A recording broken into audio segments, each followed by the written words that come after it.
Bismillahirrahmanirrahim. Assalamualaikum warahmatullahi taala wabarakatuh. Alhamdulillahilladzi hadana li hadza wa ma kunna linahtadiya laula an hadanallah. Asyhadu an la ilaha illallah wa asyhadu anna Muhammadar Rasulullah. Allahumma salli ala sayyidina Muhammad wa ala alihi wa ashabihi wa tabi'in wa tabi'ihim bi ihsanin ila yaumiddin amma ba'd. Syukur kita kehadrat Allah Subhanahu wa taala, malam ni kita berjumpa sekali lagi di hujung minggu untuk kita sama-sama mengulang kaji ataupun kita berbincang sedikit sebanyak mengenai hal ehwal pusaka sambil-sambil kita berehat di hujung minggu bersama keluarga dan sebagainya. Kita jadikan rutin kita untuk mengulang kaji beberapa perkara tentang hal ehwal pusaka, yang mana untuk pada waktu sekarang ni saya membincangkan tentang pengurusan ataupun pentadbiran harta pusaka, dan malam ini kita akan masuk kepada perbincangan yang lebih teknikal mengenai pengurusan harta pusaka di Mahkamah Tinggi. So tajuk ni mungkin terlalu teknikal bagi orang awam, tapi tidaklah saya nak ceritakan yang teknikal tu sangat pun. Saya just nak cerita situasi bagaimana pertikaian, kita namakan sebagai pertikaian probate, istilah dia contentious probate. Pertikaian hal-hal yang maknanya kes dah parah lah, kes dah parah. Sebab itulah kena settlekan di peringkat mahkamah. Kalau kes tu tak parah, tak apa. Kes tu dah parah, dia bukan sekadar isu 2 juta ataupun kalau lepas ni pusaka kecil naikkan bidang kuasanya kepada 5 juta, dia bukan isu jumlah harta pusaka. Kadang-kadang dia jadi isu sebab adanya pertikaian yang tidak boleh diselesaikan di peringkat lain. Maknanya nak tak nak dia kena bawa ke mahkamah. Jadi saya akan kongsikan juga sedikit sebanyak, at least memberi pendedahan kepada mereka yang menyertai kelas saya ni lah, mereka yang menyokong saya menyertai kelas saya. Ialah penyertaan tu memberi sokongan dan erti kata, kita kata apa, memberi semangat lah kepada saya untuk teruskan istiqamah. Mana ada orang yang nak mendengar, ada orang yang nak yang mana saya boleh berkongsi lah. Saya boleh berkongsi, ada orang yang nak belajar. Bukannya menunjukkan saya ni pandai pun, tapi bila kita berkongsi, ilmu tu melekat lah. Ilmu tu melekat dan insyaAllah membawa faedah kepada kita bersama. So nota tu saya bagi dalam bab HTML5 tu, dan boleh rujuk ke situ lah. Lebih baik kalau di print. Dia sebenarnya ada taktik untuk save sebenarnya benda tu. Kita masa print tu kita save as PDF. So boleh save lah sebenarnya. So pertikaian probate ataupun perbalahan probate. Tajuk ni sebenarnya saya dijemput oleh Universiti Utara Malaysia zaman PKP dulu untuk dia jadi macam pensyarah sambilan lah untuk saya berkongsi dengan pelajar law school dia lah, pelajar undang-undang Universiti Utara Malaysia. Saya ingat dah grad kot student saya tu sebab masa tu zaman PKP. Dan saya tak kenal pun student saya tu, bukan saya tak kenal apa, sebab online kan, masa tu online. Jadi yalah manalah saya ingat, sebab kelas saya tu pun sekali je, satu sesi saja saya diminta untuk berbincang ataupun berkongsi pengalaman dengan pelajar-pelajar Universiti Utara Malaysia. Tajuknya pertikaian probate lah. Masa tu saya tulis perbalahan probate, contentious probate, cuma saya terjemahkan masa tu perbalahan probate. Jadi saya tengok dalam slide yang saya duduk kumpul dalam laptop saya ni ada juga benda ni, jadi lebih baik saya kongsi lah daripada saya duduk simpan dalam laptop kan. Saya kongsi Benda itu pun tidaklah menjadi kesukaran sangat kepada saya sebab slide itu sudah pun saya sediakan. Jadi saya kongsi je lah. Itu saya kata dia refresh kembali ingatan saya dan lebih banyak faedah lah bila kita berkongsi. Macam tu je lah. Benda tu tak, kalau menyusahkan saya tak buat pun. Buat apa nak menyusahkan saya hujung minggu kan. Relax sudah. Jadi kita bagi benda-benda yang mudah je. Benda yang dah ada. Macam tu maksud saya. So tak ada tadi isu sangat kepada saya. So proceeding probate ni di mahkamah kita boleh pecahkan kepada dua. Dia panggil contentious probate, non-contentious probate. Bukan pertikaian dan pertikaian. Bukan pertikaian ni kita merujuk kepada aturan 71 Kaedah-Kaedah Mahkamah 2012. Seperti mana yang selalu saya sebut, peguam ni dia punya kitab penting dia ialah Kaedah-Kaedah Mahkamah 2012. Apa-apa pun kita rujuk sampai lunyai Kaedah-Kaedah Mahkamah 2012 tu kan. Selalunya peguam bawa bahasa Inggeris selalunya. Walaupun sebenarnya kertas kausa tu disediakan dalam bahasa Melayu. Saya punya tu dalam bahasa Inggeris yang lunyai. Yang Melayu ada juga. Yang Melayu tu dalam PDF copy je. Yang kita duduk bawa ke hulu hilir dalam bahasa Inggeris. Order 71 dia panggil non-contentious, bukan pertikaian. Proceeding probate yang berkaitan dengan bukan pertikaian. Aturan 72 Order 72 adalah yang berkaitan dengan contentious. So ini secara umumnya kalau selalunya kita buat geran surat kuasa mentadbir ataupun geran probate, dia di bawah aturan 71 lah. Kita mulakan dengan saman pemula, dia berbentuk ex parte, ada pemohon, ada affidavit sokongan. Itu yang biasa dan ramai peguam buat lah.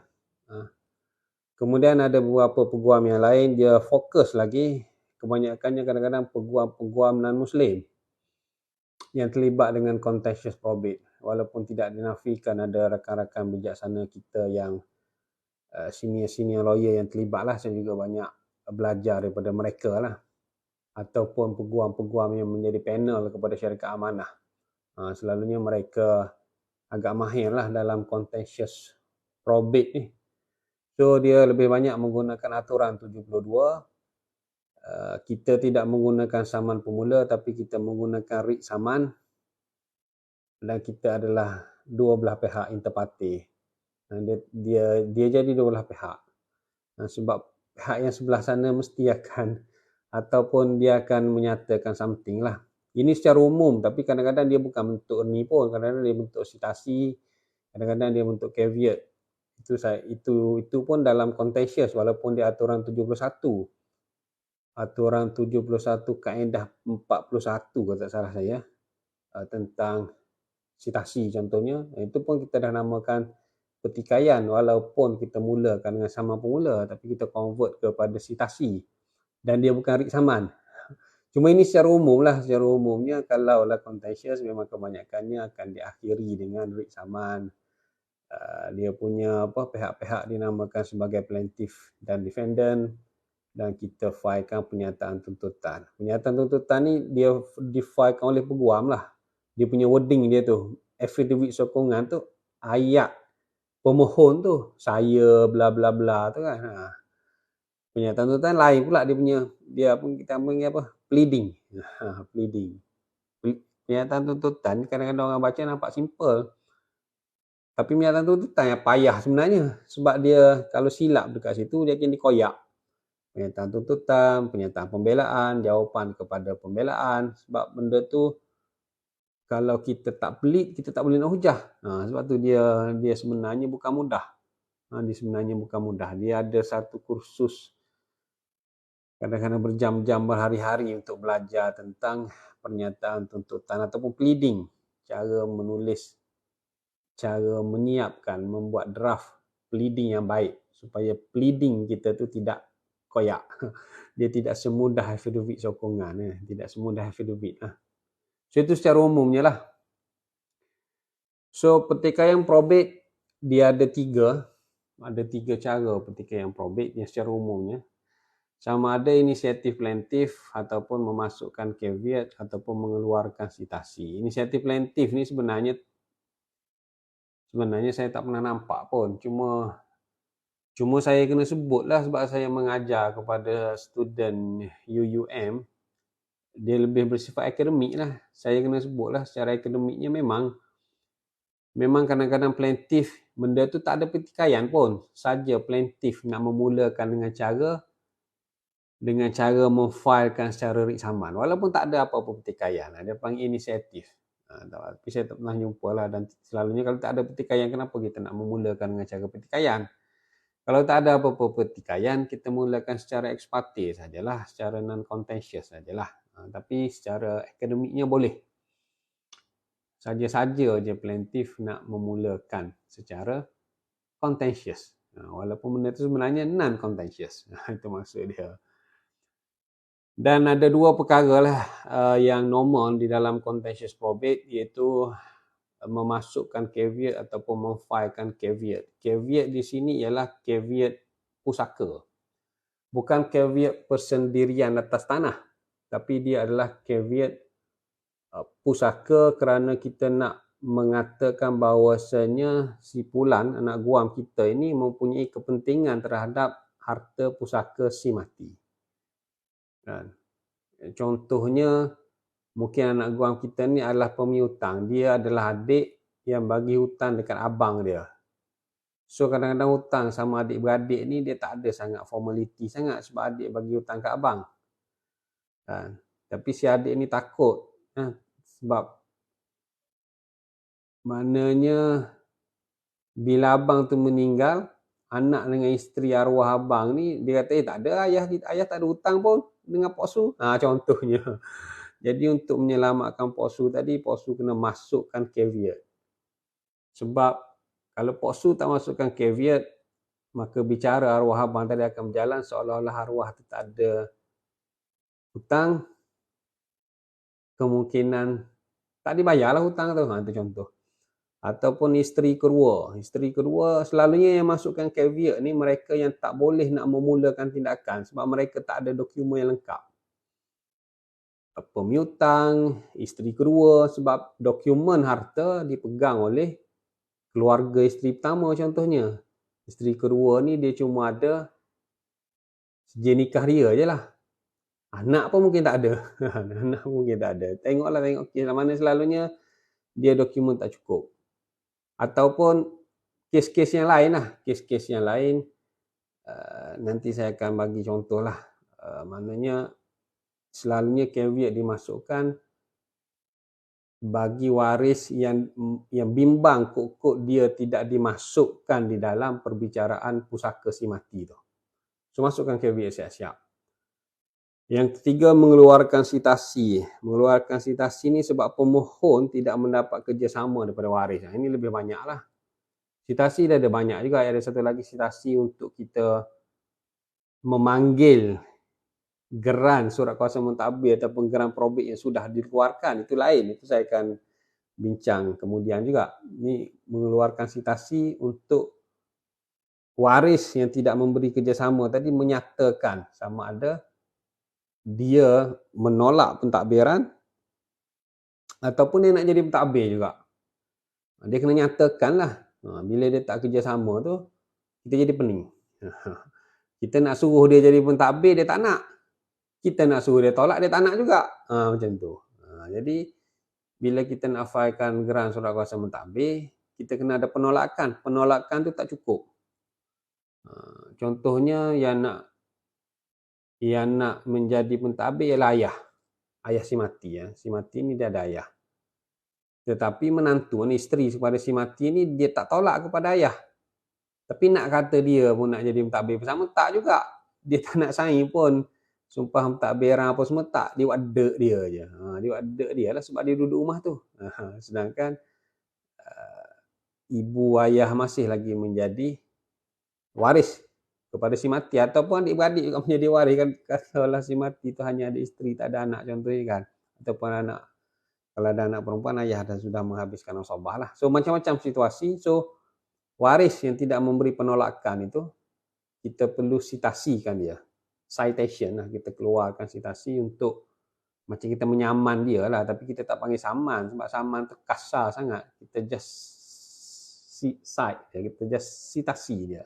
Citasi itu bahasa Melayu lah, bahasa English dia citation, kita just macam menyebut dia, macam tanya dia lah, tanya dia, you nak jadi mentadbir ke, you nak tolak ke, macam mana ni? Macam tu lah. Tapi sebenarnya dah kasar sebab dia main mahkamah dah. Dia kena bincang dia sebenarnya. Tapi bila keluar soal mahkamah, nampaklah serius pemohon tu. So kita akan tengok benda ni secara lebih terperinci lah. So ini adalah inisiatif plaintiff memastikan geran yang diperolehi tidak dicabar di kemudian hari. Kita panggil geran lah, dia bukan geran tanah, geran kereta. Geran surat kuasa mentadbir dan geran probate. Sebab dulu-dulu geran surat kuasa mentadbir dan geran probate ni dia kertas keras dengan seal mahkamah. Mahkamah tu nampaklah seal dia tu. Sekarang ni memanglah dia digitalize sahaja. So dia panggil geran, memang istilah dia geran. Geran surat kuasa mentadbir, geran probate, memang istilah dia geran. So untuk memastikan geran itu yang diperolehi itu tidak dicabar di kemudian hari, maka secara inisiatif plaintiff itu sendiri, plaintiff memulakan tindakan secara inter partes, secara dua pihak. Inter partes ni dua pihak, lawan kepada ex parte. Dengan memfailkan writ saman dan pernyataan tuntutan, dia failkan writ dan dia failkan writ saman mengikut aturan 72 Kaedah-Kaedah Mahkamah 2012. Ini sebenarnya saya tak ada contoh dan saya tak pernah jumpa lah. Kalaulah semua pihak sudah pun setuju, kenapa kita nak failkan writ? Kita failkan saman pemula ex parte sahaja dan kita akan dapat perintah seperti dipohon. Tapi sebab dia tak nak benda tu dicabar di kemudian hari, maka dia failkan terus atas dasar writ. Itu secara akademiknya dibenarkan. Walaupun secara praktikalnya orang tak buat lah. Orang tak buat lah, kenapa nak buat? Kalau benda tu dah setuju, tak payah buat lah. Tapi dibenarkan lah. Secara akademiknya ada disebut dalam buku-buku tentang probate, termasuk buku yang dikarang oleh Prof. Madya Dr. Akmal Hidayah. Kalau kat UIA yang mengajar subjek ni ialah Prof. Madya Dr. Akmal Hidayah. Dan saya ambil daripada buku dia ni lah. Buku Prof. Dr. Akmal Hidayah. Saya tak belajar dengan Dr. Akmal Hidayah sebab masa saya belajar di UIA tu saya ingat Prof. Madya dalam dalam proses sama PhD saya rasa. So selepas dia masuk UIA saya dah grad. Saya belajar dengan lecturer lain lah, tapi tak apalah. So memasukkan caveat pusaka. Ini yang saya katakan tadi, caveat yang saya bagikan contoh. Ataupun saya ada satu contoh caveat tu, saya si mati meninggalkan isteri, meninggalkan seorang anak lelaki dan meninggalkan 2 orang anak perempuan. So saya failkan geran surat kuasa mentadbir seperti biasa je lah. So cukup lah. Isteri, mana mak ayah dah mati awal. So isteri, seorang anak lelaki dan 2 orang anak perempuan. So saya ingat, settle lah. So bila saya failkan, timbalan pendaftar kata, fail ni borang si kuning, dia kata. Ada borang si kuning, aduh lah. Si kuning ni kita memang nightmare lah kepada peguam yang buat kan. Borang si kuning sebab dia kata ada satu caveat dimasukkan. Ada satu caveat dimasukkan. Dia masukkan caveat tu selepas saya filekan permohonan sebenarnya. Sebab saya filekan. Tapi ialah belum panggil bicara kan. Belum panggil bicara tu kalau dia lambat saya dapat dah perintah seperti dipohon kan. Tapi lepas saya masukkan, saya ingat beberapa hari selepas saya masukkan permohonan tu dia pun masukkan caveat. Dan saya sebenarnya saya dah tahu pun borang si sebab bila dia masukkan caveat tu pun dia macam mana dia serve dekat saya pun sebab dia boleh agak, lawyer dia boleh agak dah sebenarnya, lawyer dia dah tahu saya dah filekan. Macam itulah, lawyer dia dah, mungkin lawyer dia dah buat carian probate dan dah adalah 31 NCVC saya tu. Jadi lawyer dia masukkan caveat sebelum tarikh bicara dan lawyer dia serve kat saya lah. So di convert menjadi e-review dan saya teruskan dengan proceeding caveat lah. So pengcaveat dalam kes tu ialah adik si mati. So adik si mati ni saya pun kenapa pula adik si mati nak caveat, sebab adik bukanlah waris. Sebab dia kan dah ada anak lelaki dan 2 orang anak perempuan. Rupa-rupanya adik si mati ni mengatakan perkahwinan arwah abang dia dengan klien saya ni adalah satu perkahwinan yang tidak sah kerana berkahwin di Thailand mengikut sindiket perkahwinan. So anak sulung lelaki tu adalah anak tak sah taraf. Kemudian dia berkahwin sekali lagi di Malaysia. So anak yang kedua dan anak yang ketiga tu yang sah taraf. Jadi anak kedua dan anak ketiga tu perempuan. Jadi tak cukup lah dia punya asobah dekat situ. Sebab anak yang pertama tu anak tak sah taraf. Maka asobah pergi kepada adik-beradik si mati itu dia lah. Itulah dia. Jadi dia kata dia ada kepentingan lah. Jadi untuk menjaga kepentingan dia, maka dia filekan caveat. Jadi member tu arwah tu dah 6-7 tahun kahwin, tak timbul pun isu. Perkahwinan tu tak sah. Kan? Lepas mati pun timbul lah. Dia bergaduh ipaduai lah ni. So macam itulah lebih kurang. Banyak lah kes-kes. Banyak lagi kes-kes caveat sebenarnya. Cuma itu antara contohnya. So caveat ini, pengcaveat dia filekan borang 164. Kaedah Mahkamah 2012. Siapa yang tak pernah tengok borang caveat tu boleh tengoklah borang 164 tu. Dia punya, kat sini saya tak tunjuklah contoh. Kalau saya ajar dalam kelas, itu saya tunjuklah contoh. Saya tunjuk contoh kertas kausa, tapi ini adalah kita hanya refresh di hujung minggu ni, saya just bagi konsep dia sajalah. Saya tak tunjuklah contoh-contoh kertas kausa tu. So borang 164 kaedah Mahkamah 2012.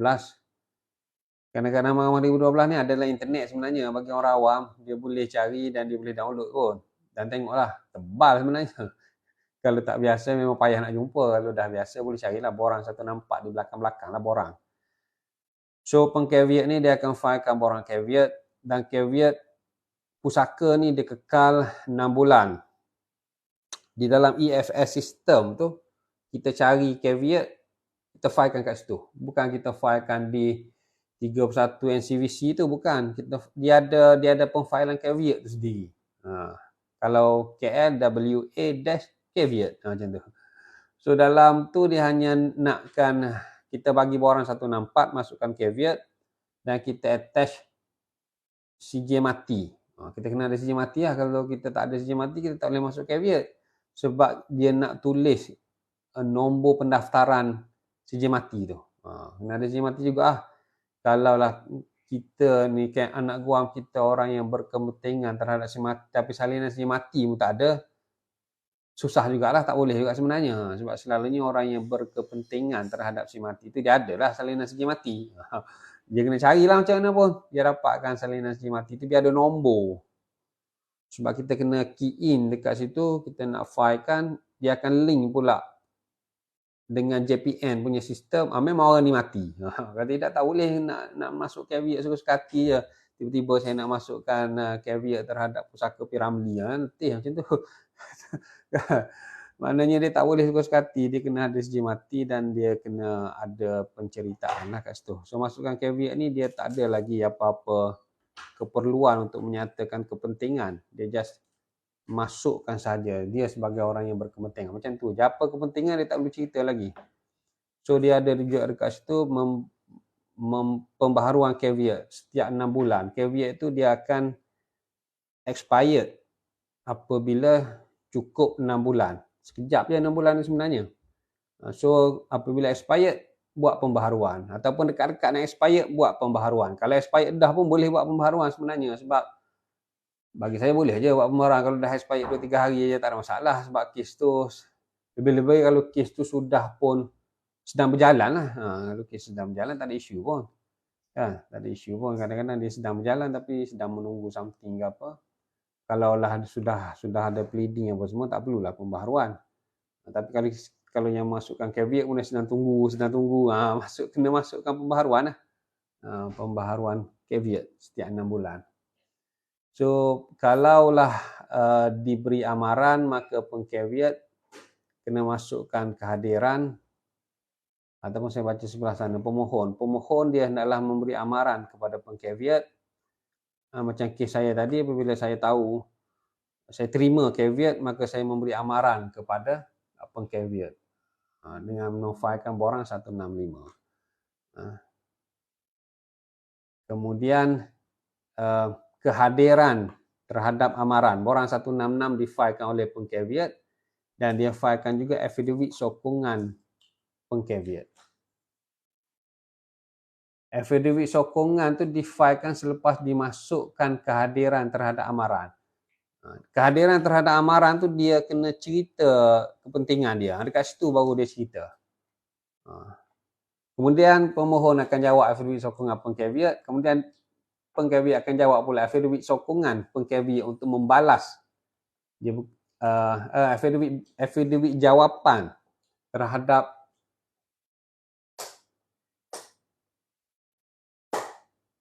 affidavit.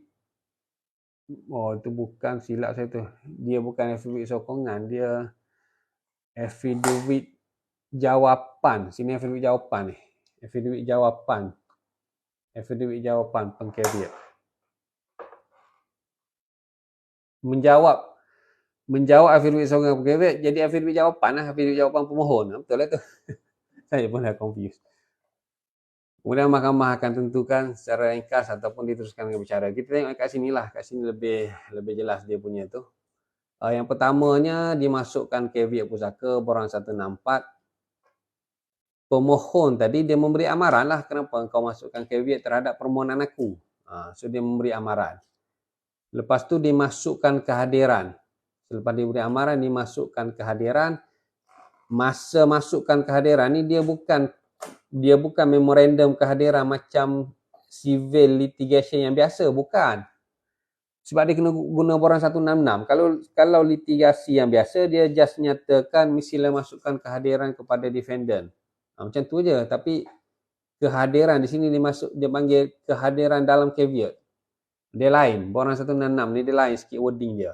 Dan di borang 166 ni kena cerita apakah kepentingan pengcaveat. Kena cerita satu perenggan lah sekurang-kurangnya. Dekat sini ni borang caveat ni dia tak cerita lagi. Kita pun tak tahu kenapa dia masuk caveat. Sebab tu kita bagi amaran. Lepas kita bagi amaran barulah dia cerita saya adalah adik kandung si mati yang mana berhak ataupun waris kadim terhadap harta pusaka si mati kerana si mati kerana anak pertama, anak lelaki si mati adalah anak tak sah taraf. Kerana perkahwinan si mati dengan isterinya adalah perkahwinan yang tidak sah kerana menggunakan sindiket. Jadi itulah lebih kurang. Kemudian dia masukkan affidavit sokongan tu, barulah dia ceritakan dengan lebih detail dengan segala exhibit macam tu. Dan tempoh antara kehadiran dengan sokongan pengcaveat ni selalunya kadang-kadang lambat. Sebab bila dia masukkan kehadiran kat sini, selalunya kat sini ni court akan ada e-review satu. Sebab bila dia masukkan kehadiran dalam caveat, court akan menilai adakah alasan caveat tu logik atau tak logik. Kalau tak logik, court boleh tolaklah caveat tersebut, maka dia jadi borang si putih. Macam itulah lebih kurang. Tapi kalau logik, sebab kehadiran sudah dimasukkan dan di-explain dekat situ apakah kepentingan pengcaveat, maka court selalunya dekat sini dia ada satu CM, satu case management, urusan case. Dekat situlah selalunya timbalan mendaftar akan kata sila filekan affidavit sokongan pengcaveat dalam masa bla bla bla. Dia akan bagi arahan lah. Jaranglah diputuskan pada peringkat ni sebab selalunya dekat sini kita dah nampak. Dia nak kata macam ni. Baru kita nampak naratif dia tu. Sini kita tak nampak lagi. Lepas kita bagi amaran baru kita nampak. Selalunya. So dia ada gap lah kat sini. Sebab itulah kehadiran ni perlu dimasukkan saya rasa dalam masa 14 hari. So kehadiran tu mudah je. Sebab dia just satu perenggan je tentang kepentingan tu. Caveat lagi lah mudah sebab tak perlu cerita pun apa kepentingan. Masuk je caveat. Beri amaran pun mudah je. Sebab kita ikut borang je. Dekat sini kita kena mengarang sikit kehadiran ni. Kita kena mengarang sikit. Kita kena cerita apakah kepentingan pengcaveat. Kemudian dekat sini lah barulah betul-betul panjang lah. Sebab kita dah kena menulis affidavit sokongan. Mana klien tu sendiri kena buat affidavit sokongan lah. Dekat sini memang selalunya kena guna lawyer dekat sini. Selalunya atas ni lagi kena guna lawyer sebab macam mana selalunya orang awam tak faham lah sebab orang 164 ni macam mana. Tapi yang betul-betulnya menggunakan khidmat perempuan kat sini lah sebab kat sini kita dah tulis mana kena mengarang affidavit lah. Affidavit sokong. Dengan exhibit pun kena bagilah kat sini. Affidavit sokong apa caveat ni.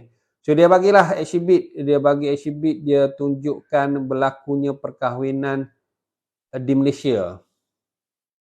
Dia kata perkahwinannya di Malaysia itulah perkahwinan yang sah, yang melahirkan anak kedua dan anak ketiga. Dia bagi gambar dan sebagainya macam-macam lah. Tapi tak apa, dia bagilah cerita dia, kita bagi cerita kita. Saya pun jawab lah affidavit jawapan pemohon, tak ada isu pun. Kemudian dia balas pula affidavit balasan pengcaveat. Kat sini lebih jelas lah dia punya. Kat sini tadi saya nak ceritakan tentang apa perlu yang dibuat tu. Tapi dia dalam bentuk jadual jadi kurang sikit. Kurang nampak sikit. Kat sini pun nampak jelas sikit. Kemudian affidavit balasan pengcaveat. Dalam kes saya memang hakim arahkan hujahan bertulis. Walaupun sebenarnya kadang-kadang hakim boleh je tu buat keputusan tanpa hujahan pun. Kan? Cuma selalunya hakim suruh buat hujahan bertulis lah. Sebab tu dia dah jadi contentious dan yuran pun jadi mahal lah ni. Belasan ribu lah ni.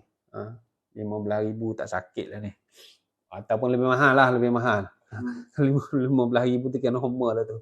Sebab banyak dah kerjanya. Kena hujahan bertulis, kemudian bicara, kemudian adalah perintah.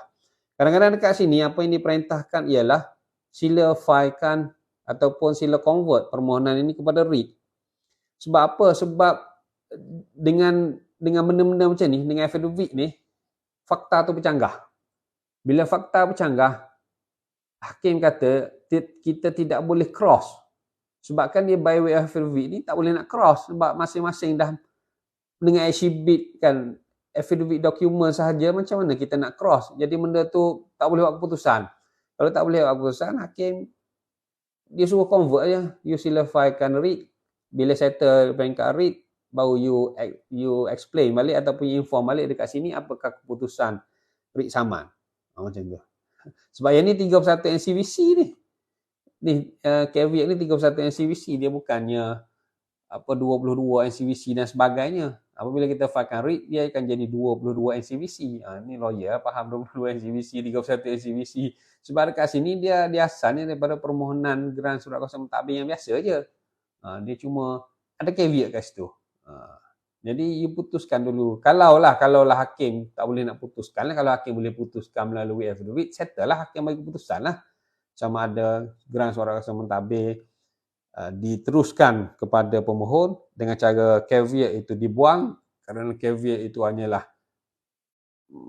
mana tak ada point lah, caveat itu hanya menyusahkan saja, boleh je buang. Contohnya macam itulah.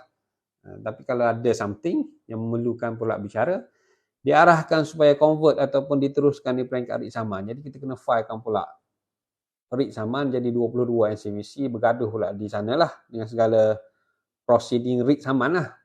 Writ saman tu maknanya saksi dibawa kena cross. Kerana makan tahun lah. Mana bawa balik kat sini. Sebab file kat sini 31 NCVC ni belum habis sebenarnya. Belum tamat. File masih lagi open. Bahagian kuasa mati masih lagi mencatatkan file ni masih lagi berjalan. Cuma dia hold kerana arahan hakim ialah kes sini difilekan secara writ. Macam tu. Bila kita file secara writ, bukan hakim kat sini yang dengar. Filekan secara writ, dia pergi pula dekat hakim yang bahagian litigasi lah. Mungkin hakim lain. Jadi dia pun dah tutup file sekejap lah. Bukan tutup file maknanya dia dah relax lah sekejap. Sebab dia 31 NCVC je. Dia pergi pula kat 22 NCVC yang dia bergaduh dengan hakim-hakim yang bahagian litigasi sivil lah. Selalunya hakim lain lah. Hakim lain lah selalunya. Sebab dia hanya mendengar yang 31 NCVC tu dia ada berapa dewan pula kalau KL. Yang 22 NCVC dah berapa pula dewan. Macam itulah lebih kurang.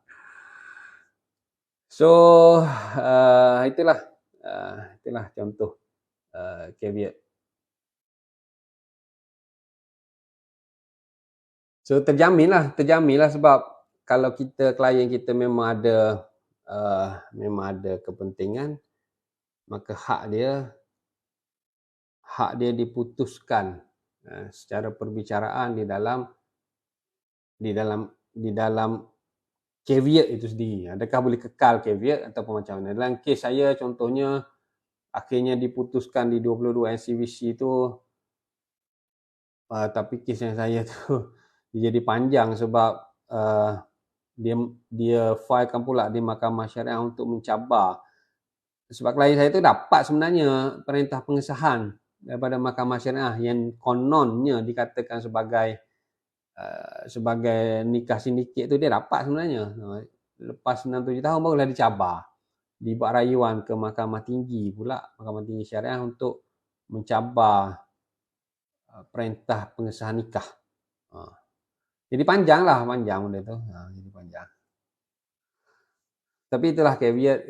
Caveat ini dia akan menyebabkan orang yang rasa ada kepentingan tu didengarlah kes dia tu sehingga akhirlah. Sehingga diputuskan. Satu lagi ialah sitasi. Sitasi ni lebih common ataupun lebih biasa dalam pertikaian probate di Mahkamah Tinggi. Sitasi ni ada 3 keadaan. Ini di awal, dia ada lagi sitasi yang di belakang tu. Sitasi di peringkat awal ni yang pertamanya mendapatkan pengesahan pihak lain menerima atau enggan menerima geran. Contohnya macam tadilah, kita mewakili ayah, tetapi isteri si mati ni dia tak sign penolakan pentadbiran kepada ayah, dia tak sign. Tapi dia pun tak nak jadi pentadbir bersama juga, ataupun dia tak faham lah, dia buat dek dia je. Dia buat dek lah sebab rumah tu dia duduk lah. Dia duduk seorang-seorang. Dia mendapat manfaat kan harta-harta pusaka, dia buat dek je lah. Yang si ayah ni, yang si ibu ni ataupun adik-beradik si mati ni tak rapat lah. Kalau kau bayar sewa, alih boleh juga. Kau 1/4 je, sebab kalau tak ada anak kan. Kalau ada anak 1/8. Jadi 1/1 kau guna seorang kan. Memang sangat-sangat tidak adil lah. Tapi dia buat dek je lah. Sebab dia mendapat manfaat. Buat dek tu mana buat tak tahu. Buat tak tahu. Kita suruh sign affidavit penolakan, dia tak nak sign. Kita minta dia jadi pentadbir bersama, dia tak nak juga. Dia tak nak semua, dia tak nak. Dia buat dek. Pasal dia buat dek. Jadi orang yang macam ni nak tak nak kita kena filekan sitasi kepada dia lah. So ada lagi 2 contoh sitasi ialah memohon wasi mengambil probate. Si mati ada meninggalkan wasiat tapi wasi tak bertindak. So kita boleh juga sitasi kepada wasi tu supaya wasi memfilekan geran probate. Selalunya kalau wasi tak nak buat, kita buat tanpa probate je lah. Itu rasa mentadbir. Tapi kita nak suruh dia juga jadi wasi. Kita sebenarnya boleh sitasi, waris boleh sitasikan wasi untuk mengambil geran probate, ataupun kita nak mencadangkan kesahan sesuatu wasiat. Kita tak pasti, kita rasa si mati ni ada wasiat tapi wasi pun tidak bertindak, maka kita nak mencadangkan wasiat tersebut sah, maka kita boleh filekan sitasi. Ini saya tak pernah buat ni, memohon wasi mengambil probate dan mencadangkan kesahan wasiat ni saya tak buat. Ini kesahan wasiat ni wasiat non-Muslim, sebab wasiat Muslim dia tak pergi ke sini. Dia tak pergi pada High Court, dia pergi kepada Mahkamah Syariah. So tak adalah yang ketiga tu dalam amalan kita, sebab itu untuk non-Muslim. Memohon wasi mengambil probate pun saya tak pernah buat, sebab kalau wasi tak nak ambil probate, kita buat tanpa geran probate lah, tanpa wasiat je lah. Ataupun kita kira internal je lah wasiat tu kan. Kita kira internal pentadbir akan menjalankan wasiat secara internal, tapi kita buat semacam tak ada wasiat. Macam tu lah lebih kurang. Sebab ada wasi tak nak buat kerja. Tapi boleh sebenarnya kalau kita nak pohon wasi tu untuk memfilekan geran probate. Kita boleh sitasi wasi tu. So saya istilahkan sebagai mengeluarkan sitasi lah. So pensitasi dia akan filekan borang sitasi, borang 167 disokong oleh affidavit sokongan. Kemudian orang yang disitasi dia masukkan kehadiran. Kehadiran dia sama je. Kehadiran dalam amaran dengan kehadiran dalam sitasi. Dia adalah borang yang sama, borang 166. Lepas tu dia mengundur 166. Sebab borang dia panggil kehadiran dalam amaran pun 166 juga. Dia sama je, cuma dia ubah ataupun dia buat slash. Kehadiran dalam amaran atau kehadiran dalam sitasi. Macam tu, dia sama je, borang 166. So dia jawab sitasi dengan affidavit jawapan, ataupun kalau dia setuju dia buat affidavit persetujuan lah, ataupun penolakan pentadbiran lah. Lepas dia disitasi, baru dia consult lawyer, baru dia faham, dia pun okey lah, setuju je lah. Setuju je lah ayah jadi pentadbir, dan dia buatlah penolakan, so settle lah. Tapi kalau lah ada berjawab-jawab, so kena menjawab lah. Kena menjawab. Dalam kes yang saya handle, memang panjang lebar lah sebab isteri dia nak jadi pentadbir tunggal. Dia tak nak jadi pentadbir bersama. Si adik-beradik si mati pun dia tidak menolak pentadbiran. Kalaulah paling-paling nak pun dia boleh jadi pentadbir bersama antara isteri dengan adik-beradik. Sebab si mati meninggalkan isteri, tidak ada anak. Dan dia meninggalkan ibu lah, tidak ada ayah. Ayah mati lebih awal. So waris kepada si mati ialah isteri, ibu dan adik-beradik contohnya. So dia jadi isu. Siapa nak tabir? Siapa nak tabir je isunya. Siapa nak tabir? Sebab masing-masing tidak mempercayai pihak yang lain lah. Isteri pun dia nak tabir seorang. Sepatutnya, tak ada sepatutnya lah. Dah dia nak macam tu, saya pun tak tahulah orang lah. Jadi, adik-beradik tak nak lepas lah. Kalau nak tabir, jadi tabir bersama. Jadi, affidavit penolakan memang sebelah sana pun tak cukup, sebelah sini pun tak cukup. So, dalam kes tu saya mewakili adik-beradik ni, saya yang mensitasikan isteri. Saya mensitasikan isteri. So isteri tu bila sitasi, barulah dia tergopoh-gopoh cari peguam lah. Dia cari peguam, rupanya kawan-kawan saya juga jadi peguamnya. Tapi tak apalah, peguam dengan peguam tak jadi isu. So itu contohlah sitasi, kita mensitasikan. Ada juga saya mewakili orang yang disitasi. Sebab saya mewakili anak-anak daripada isteri pertama. Yang mensitasikan klien saya ialah isteri kedua. Isteri kedua dia nak jadi pentadbir. Anak-anak tak menolak pentadbiran, maka dia sitasi kepada klien saya. Jenuh klien saya. Apa benda ni pula sitasi? Itulah kau bergaduh dengan mak tiri. So tak apa, saya menjawab. Saya menjadi orang yang disitasi. So itu contoh-contoh sitasi lah. Yang pernah saya handle lah, sama ada mewakili pensitasi atau mewakili orang yang disitasi. So ini dalam bentuk dia punya gerak kerja tu. Mengeluarkan borang sitasi, borang 167. Yang ni pensitasi terus saja kena filekan affidavit sokongan. Bila dia keluarkan, dia lain dengan caveat tadi. Caveat kita tak ada affidavit lagi. Kita just masukkan caveat, mudah aja masukkan caveat. Mana copy paste borang tu je. Masukkan caveat. Dengan saja mati je. Dia tak ada affidavit apa semua. Mudah. Caveat mudah. Tapi sitasi, kita nak sitasi tu, kita kena filekan sekali lah affidavit sokongan sitasi. Sebab tu sitasi ni selalunya dah ada peguam ni. Sebab nak mengarang affidavit tu. Sebab tu selalunya sitasi ni kadang-kadang kita dah filekan pun 31 NCVC yang biasa tu. Cuma kertas kausa tidak sempurna. Jadi kita convert tarikh bicara tu. Dalam kes saya tu, saya terus aja tulis surat kepada timbalan pendaftar, kepada mahkamah. Kita filekan surat dari peguam kan kita boleh filekan dalam sistem EFS surat daripada peguam. Saya pohon supaya tarikh bicara ini ditukarkan kepada tarikh e-review kerana dokumen ataupun surat cara tidak mencukupi. Terdapat seorang waris yang tidak memfilekan ataupun tidak menandatangani penolakan pentadbiran. So saya pohon untuk jadikan review lah untuk mendapat arahan-arahan lanjut pada mahkamah. Macam itulah lebih kurang.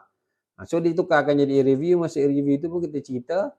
Dan contohnya, timbalan pendaftar kata, saya bagi contoh sehingga hujung bulan 11. Sila berunding dengan waris yang ni. Sekiranya tidak dapat, sila filekan sitasi. Selewat-lewatnya ialah pada 4 Disember contohnya. So, kita dah habis bulan 11, 4 Disember tak ada lagi. 4 Disember tu kita kena filekan sitasi lah. Kemudian dia kata 15 Disember kita akan adakan kes manajemen yang pertama. Macam itulah lebih kurang arahan-arahan dia. So, memang pada masa tu dah ada peguam. Dan difilekan sitasi tu beserta affidavit sokongan pensitasi. Sebab tu bila terima sitasi tu, dia dah jadi terkejut. Alamak, kena sitasi. Yang mana pula sitasi ni? Barulah sibuk cari peguam. Sitasi ni memasukkan kehadiran dalam sitasi ni dalam 8 hari saja. Dia bukan 14 hari. saya pun tersilap sebab saya duk copy paste daripada senior lawyer. Senior lawyer tu mungkin dia ikut kaedah mahkamah sebelum 2012 sebab dia senior sangat. Rupa-rupanya bila kita cek kaedah-kaedah mahkamah 2012, sitasi tu 8 hari bukan 14 hari. Itu pun sila cek baliklah. Kalau ada peguam-peguam yang mendengar pada malam ni, sila cek balik. Dia bukan 14 hari. Saya pun ditegur oleh timbalan pendaftar. Timbalan pendaftar kata, kenapa dalam sitasi you suruh memorandum kehadiran dimasukkan dalam masa 14 hari. You baca balik kaedah-kaedah mahkamah. Saya kata, saya baca juga tuan. Tuan lelaki. 8 hari tu dekat tu. 8 hari lah sebenarnya. So bermaksud kalau 8 hari tak masukkan kehadiran, kita boleh filekan kita boleh filekan penyampaian sempurna. Sebab 8 hari dimasukkan sitasi, tak ada kehadiran dimasukkan dalam sitasi. So bila kita filekan penyampaian sempurna, mana sitasi itu sudah serve dengan sempurna, maka dia kira surat cara adalah komplit dan pemohon akan dapat perintah seperti dipohon.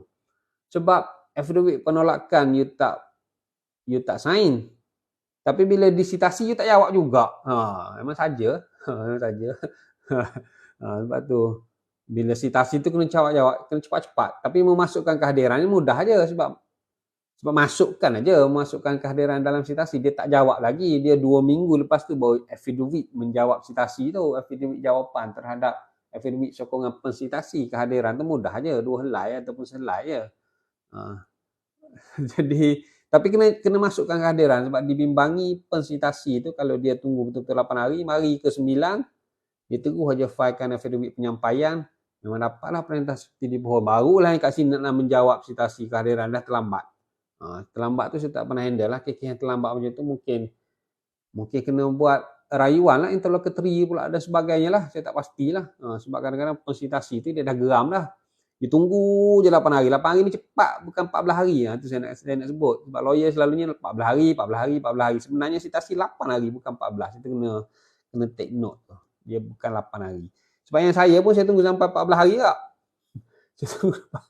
Saya tunggu 14 hari, saya mungkin hari yang ke-12, hari yang ke-13 dimasukkan memorandum kehadiran kan, masukkan kehadiran orang yang disitasi. Sebab itulah pendaftar tertegur saya.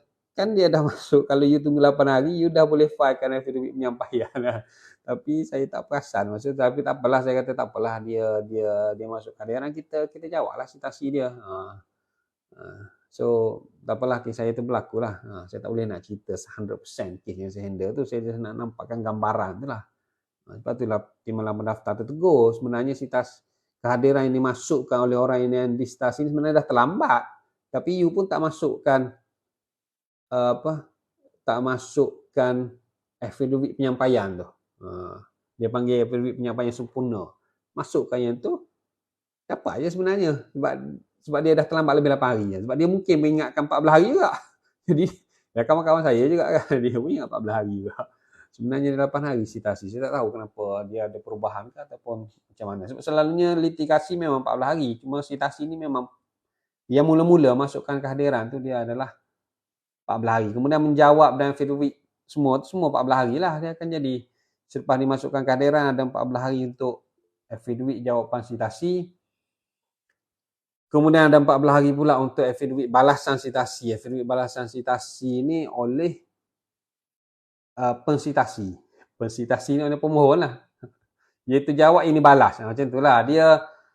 Dia orang yang mensitasi tu dia boleh 2 kali lah affidavit. Affidavit sokongan, affidavit balasan. Orang yang disitasi dia sekali je. Tapi setengah-setengah lawyer dia masukkan lagi lepas balasan tu, dia balas juga lagi. Dia jadi affidavit jawapan 2 orang yang disitasi. Walaupun kadang-kadang tak ada pun instruction macam tu. Tapi kadang-kadang saya pun tak faham lah kedegilan lawyer. Kadang-kadang dia tak ikut pengarahan mahkamah. Dia nak juga bagi dia. Sebab lepas tu dia pohon lah. Sebab dia adanya dokumen baru yang perlu di-file. Macam-macam lah. Macam-macam itu semua taktik-taktik litigation lah. Selalunya akan disusuli dengan nujahan bertulis, kemudian bicara, kemudian adalah apa-apa perintah. Tapi selalunya dia akan jadi susah sebab masing-masing ada kepentingan. Selalunya hakim akan minta supaya dibuat kita pentadbir bersama. Ayah dengan menantu je pun buat apa nak bergaduh, jadi pentadbir bersama je lah. Contoh lah, contoh. Kan? Macam kes Hidayah dengan Ali Putih pun saya ingat dia buat sitasi. Kan? Sebab Ali Putih nakkan pentadbiran, jadi dia sitasilah Hidayah, saya rasa lah. Tapi Hidayah dia tak nak lah Ali Putih sebab masa tu Ali Putih bukan lagi waris. Tapi Ali Putih dia tak boleh menjadi pentadbir kalau tidak ditolak pentadbiran oleh Hidayah. So dia sitasi lah. Macam tu. Lebih kurang macam tu lah. Kan? Kemudian adalah perintah-perintahnya. Macam tu lah. Contoh-contoh lah. Contoh. Saya tak nak bagi ria-ria sebenarnya sebab kita tak perlu nak menceritakan sangat kes-kes tu. Saya nak cerita situasi tu adalah proceeding itu adalah saya nampak proceeding probate lah. Yang saya fahamnya proceeding probate lah dalam kes tu pun. So dia akan adalah apa-apa perintah. Cuma saya ingat yang si Ali Putih dengan Hidayah tu hakim tolak benda ni di mahkamah tinggi sebab hakim setuju dengan hujah Hidayah. Dia kata kes tak sampai 2 juta. So kes tidak perlu dibicarakan di mahkamah tinggi, memadai dibicarakan di pusaka kecil. Bila di pusaka kecil, Ali Putih tak boleh jadi pentadbir lah sebab dia bukan waris. Seksyen 8 kan, Akta Harta Pusaka Kecil hanya waris boleh jadi pemohon. Tapi kalau di High Court boleh. Bukan waris boleh jadi pemohon, boleh jadi pentadbir. Kalau di High Court walaupun bukan waris kadim. Perlu dibuktikan kenapa. Kerana dia katakan waris kadim itu adalah seorang yang tua, maka dia perlu represent. Macam-macam lah. Tapi sebelah sana kata tak sampai 2 juta maka tak perlu ke High Court dan macam-macam lah. Dalam kes tu dia tolak. High Court tolak pergi ke pusaka kecil. Yang saya faham lah satu stage lah. Tak tahu kalau ada rayuan ke apa lepas tu, itu yang saya faham. Panjang lah, macam-macam kes lah. So itu adalah yang saya faham lah satu stage lah. Tak tahu kalau ada rayuan ke apa lepas tu, itu yang saya faham. Panjang lah, macam-macam kes lah. So itu adalah juga manfaat walaupun mungkin terlalu teknikal dan sebagainya. Ni saya akan tengok dan saya akan jawab dalam grup WhatsApp lah. So kita sudahi dengan membaca tasbih kafarah dan surah Al-Asr. Subhanakallahumma wa bihamdika.